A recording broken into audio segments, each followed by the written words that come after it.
habituellement, pendant la pause, je prends le temps de jaser avec notre chroniqueur, notre invité qui s'en vient.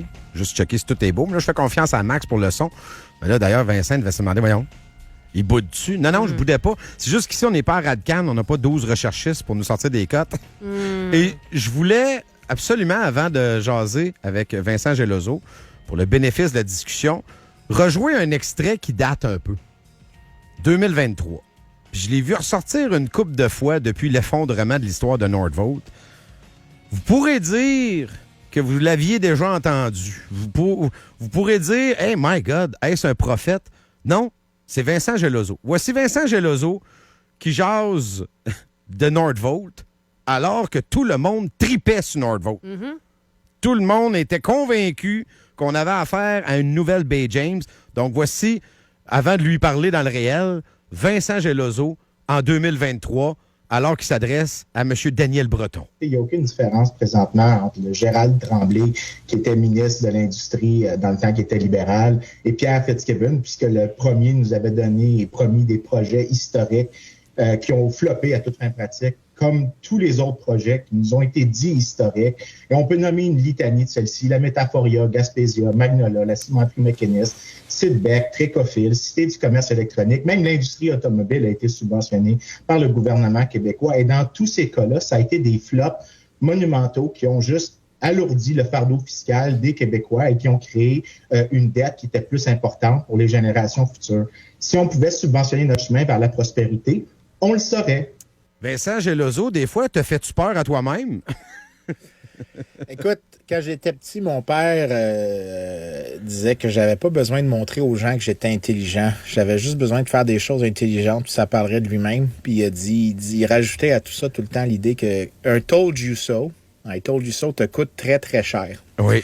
C'est pas quelque chose que tu veux avoir nécessairement parce que ça te coûte très, très cher. Et je pense qu'ici, on peut dire que je peux dire, tu vois, j'avais raison.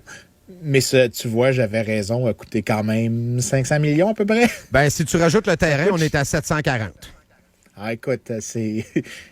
Mon père est un homme d'une grande sagesse. I told you so, ça coûte cher. Mais ta liste de projets, écoute, t'es parti loin, là. T'es avec Magnolia, puis la cimenterie, puis t'en as ajouté, puis un autre. Puis écoute, si on combinait tout ça, là, le chiffre, il serait épeurant, là. Oui, puis c'est pas juste, tu sais, la réponse que tu vas avoir souvent de certains journalistes, c'est de dire, tu parles pas des histoires à succès. Ouais, mais c'est parce que je peux prendre la moyenne des projets. Puis le meilleur exemple qu'on a, on en a un qui était vraiment bien.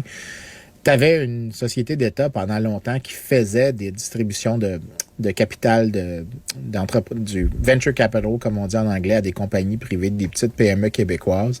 Ça s'appelait la Société générale de financement. Ouais. Et elle a existé de 1962 à 2009. Sur l'entièreté de son existence, son rendement était de moins 2 %. Wow. De moins 1 %. Pas en dessous des bons du Trésor de 1 %. Non, négatif. Tu aurais pu prendre ton argent, le brûler, puis ça t'aurait coûté moins cher que ça. Mais tu sais, au pire, là, t'as raison, OK? Mais tu sais, je me dis, au moins, bon, ils ont essayé de financer des affaires locales.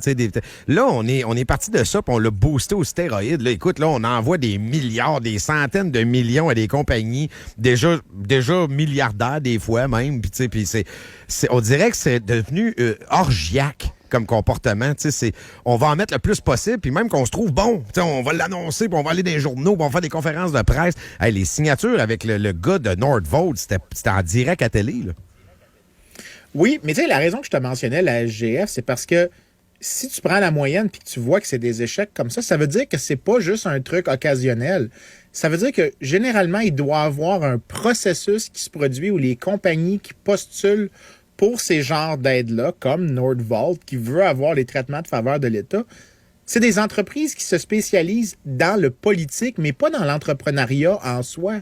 C'est ça le grand danger du dirigisme économique en soi. C'est parce que tu n'attires pas les entreprises nécessairement innovantes, tu n'attires pas nécessairement les compagnies qui veulent réussir, tu attires les compagnies qui ont plus de difficultés à obtenir du financement auprès d'investisseurs privés parce qu'elles contiennent plus de risques, parce qu'elles sont plus dangereuses ou parce que les banques ont correctement analysé que la gestion de l'entreprise n'est pas de très grande qualité et donc qu'elles veulent pas. Fait que ce que tu as, c'est un processus où est-ce que quand tu quêtes, en moyenne, ceux qui demandent des subventions sont pas meilleurs que sont probablement des moins bons entrepreneurs que ceux qui n'en demandent pas. Ça veut pas dire que t'es pas bon si tu reçois une subvention, c'est pas ça que je dis, c'est une question de distribution. C'est que le processus de subvention en soi attire des gens qui ne sont pas nécessairement des entrepreneurs de marché, mais des entrepreneurs politiques qui savent comment parler aux politiciens, mais pas nécessairement aux consommateurs. Donc, toi, mettons, là, puis je sais que tu dis toujours que tu veux pas faire de la politique, tu fais pas de la politique, mais mettons que je te mets en chef de cette branche-là du gouvernement, c'est-à-dire la branche Je me licencie immédiatement avec tous les employés dans le ministère. Donc, le ministère du Développement économique ne devrait pas exister. Madame Fréchette ne devrait pas être ministre, ne devrait pas être, elle peut être députée si ça lui tente, mais elle ne devrait pas avoir ce ministère. Enfin, je sais pas si elle l'a gardé maintenant, parce que le remaniement est... on va savoir demain. OK, whatever.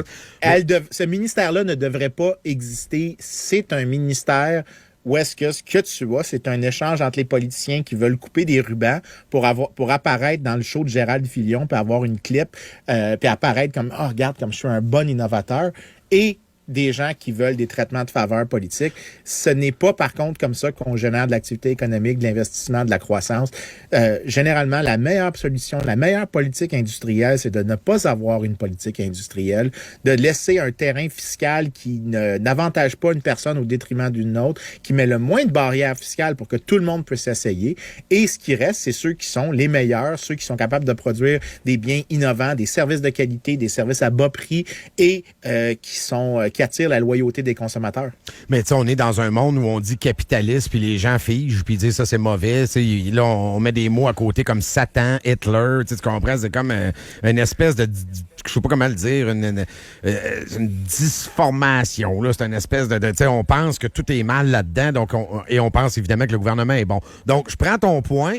Toi, tu dis, on annule tout ça, on n'en donne plus $0. Maintenant, je veux que tu répondes. On va aller au fond de la patente. Là. Je veux que tu répondes parce qu'à toutes les fois qu'on dit ça au gouvernement, je l'ai moi-même posé comme question à plus d'une reprise à des ministres et à des politiciens qui venaient s'asseoir ici.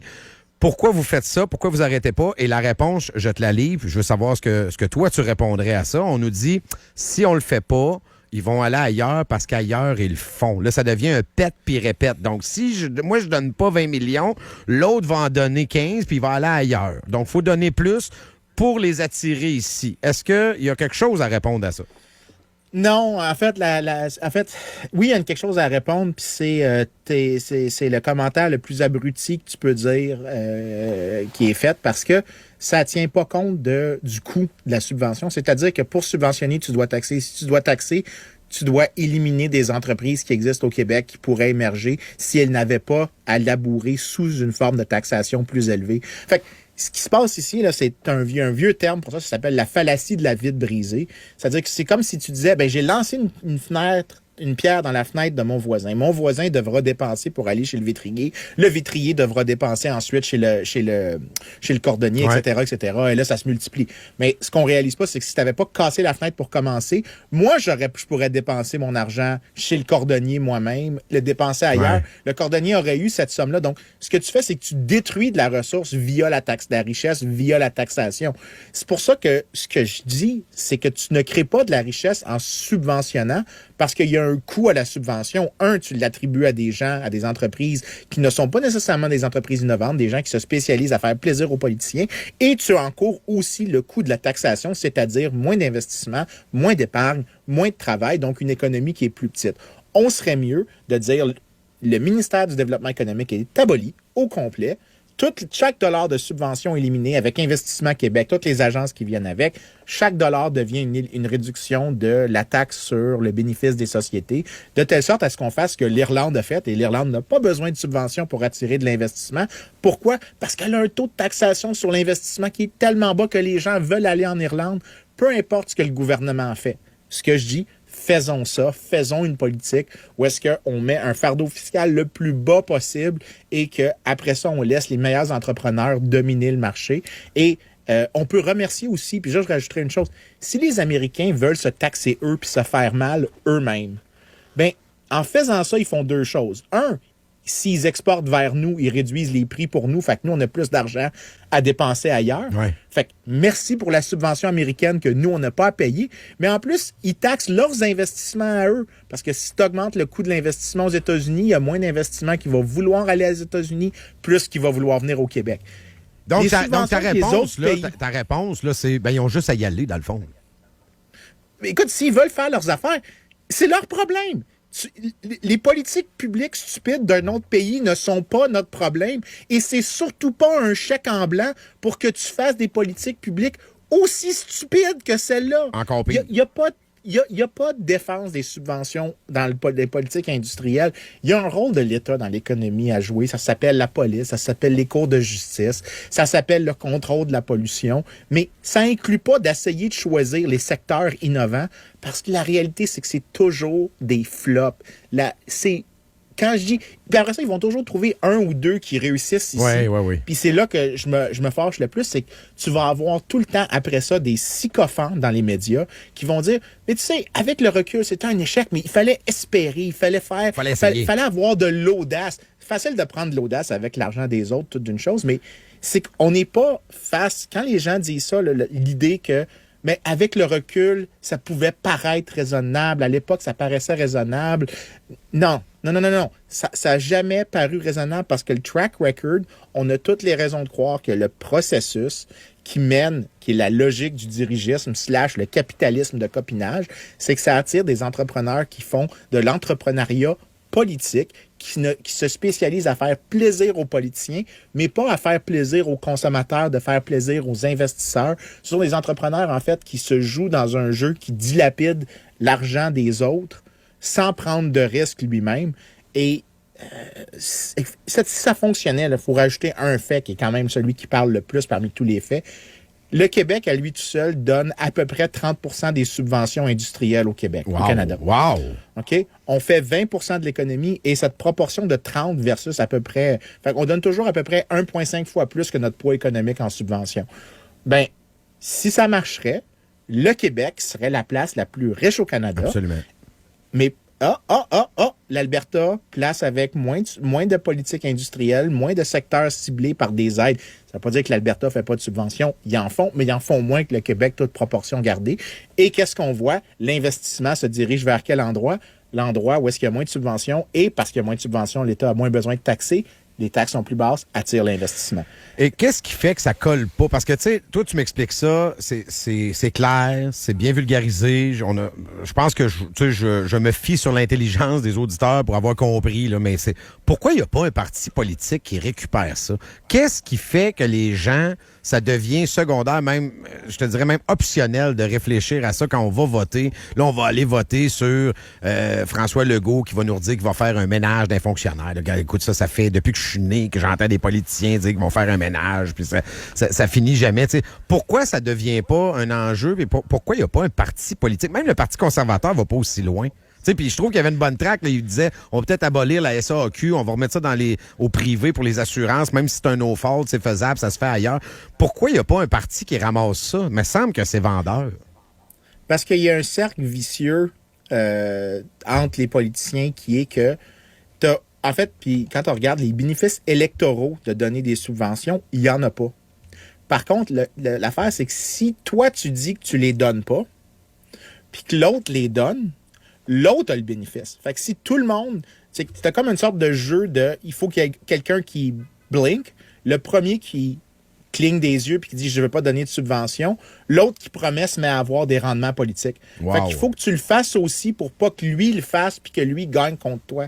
Fait que c'est un cercle vicieux qui est très problématique, qui est dur à casser, puis c'est pour ça qu'il persiste. C'est parce que si, disons, demain matin... Mais c'est quoi? C'est la peur? Les gens ont peur? Ils disent, oh, ben là, lui... Non, les politiciens ont peur entre eux. C'est que si, mettons, le Parti libéral dit qu'il ne veut pas donner de subvention, le Parti québécois pourra se dire qu'il va le faire. Et là, il va avoir les bénéfices des promesses des subventions. Puis s'il est au pouvoir, il va pouvoir avoir les bénéfices de ça. C'est ça, l'espèce d'asymétrie qui se produit. C'est que tu peux pas... Il faut que tout le monde quitte le jeu en même temps. Ouais. Parce que s'il y en a un qui quitte en premier, c'est lui qui est le perdant.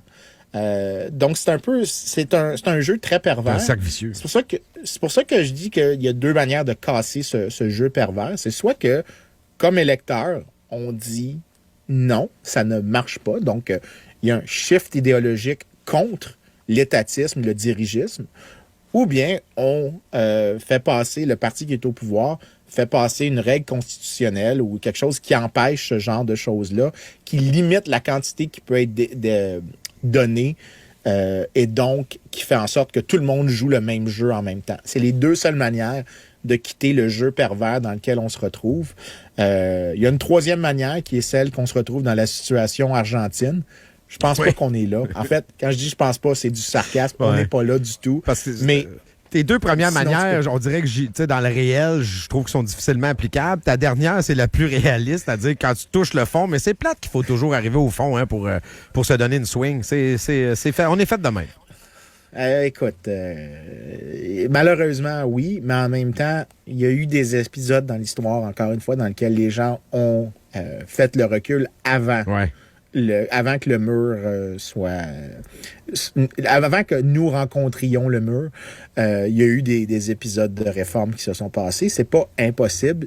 C'est pour ça que j'essaye de dire aux gens, demandez, comprenez que ça marche pas. Alors, arrêtez de les récompenser. En fait, imposez-leur une pénalité pour le faire parce que le politicien n'est pas une créature proactive, c'est une créature réactive. S'il sent qu'il perd des votes à donner des subventions, il va arrêter de Exact. Ah oui, puis ça se fait dans l'urne, comme on dit. Exactement. Merci, Vincent. Toujours le fun. Caroline, tu la retenais depuis une semaine, celle-là. J'étais irrité de la situation, mais écoute, comme disait Dunlop à McCracken, quand j'ai le temps. Salut, bonne semaine. Salut.